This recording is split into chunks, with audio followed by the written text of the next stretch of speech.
চান্দিনায় ইউএনওর হস্তক্ষেপে বাল্যবিবাহ বন্ধ, মাদ্রাসা ছাত্রীর বাবাকে জরিমানা। সোহেল রানা পাঠানো প্রতিবেদনে বিস্তারিত।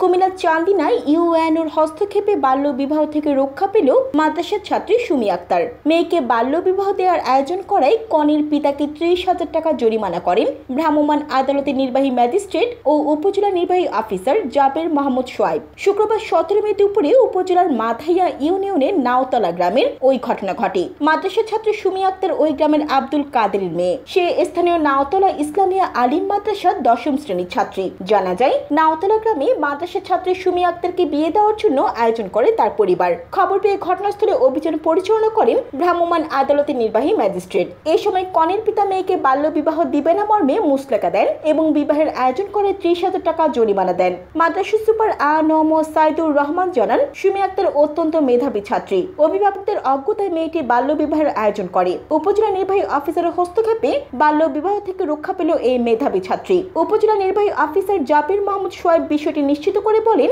বাল্য বিবাহ রোধে আমাদের অভিযান অব্যাহত থাকবে।